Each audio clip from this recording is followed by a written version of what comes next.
Hello, my name is Elizabeth Hayford and I'd like to share my story with you today.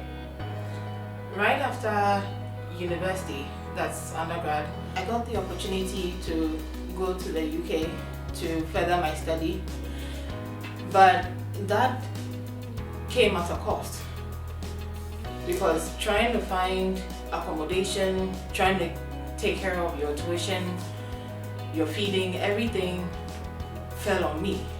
Essentially, myself and then my family back at home had to pull up everything that they had to put me through that education. By the grace of God, I had family there that stepped in and took me in so I could stay with them for the period that I was in school. Bit by bit, I managed to complete the school and then I came back home to Ghana. Then I had another opportunity to further my education again, this time in the US. So I put my application in the hands of an agent who promised me the stars and the moon. Essentially, scholarship, accommodation, feeding, everything was supposed to be taken care of. He told me that everything has been sorted in US. So I just needed to get there and just be, because everything was already set for me. Unfortunately, just before I got to the country, I realized that everything that he was talking about was non-existent. No scholarship, no accommodation, nothing was available. So I went to the US with barely any money at all, because what I had put on myself that I was going to use to take care of my stay there had to be used to take care of my tuition. So I ended up in the country with basically nothing at all. I got to the country, I had to beg a friend of mine to take me in, essentially. Else I would have been homeless on the streets of the US.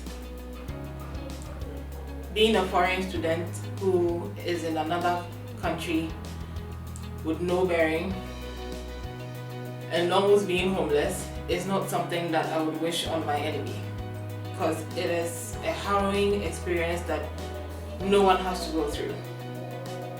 But I went through that and it made me realize that I wasn't the only person who was in that situation.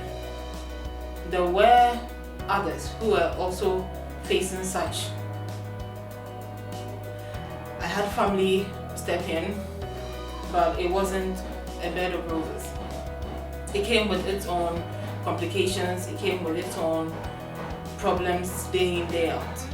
Because living with someone in the US, it's not as easy as you think, even if the person is family.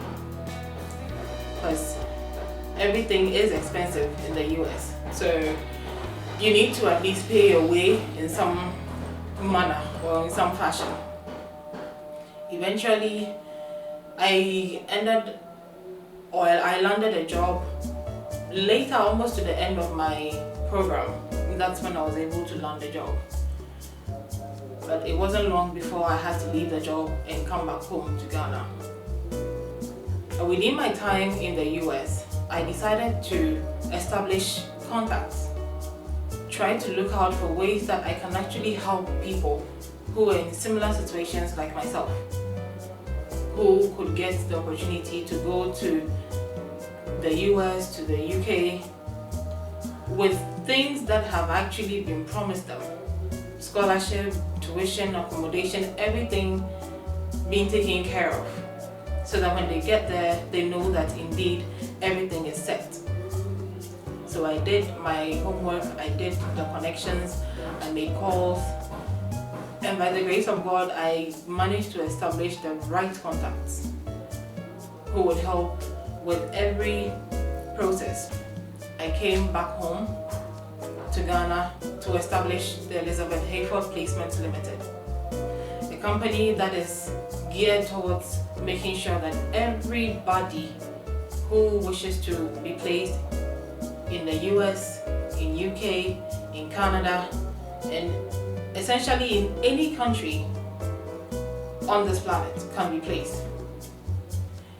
The person would have scholarship, the person would have his accommodation, his or her accommodation taken care of accordingly, and everything that the person needs to do within the application process, he or she would be guided through it.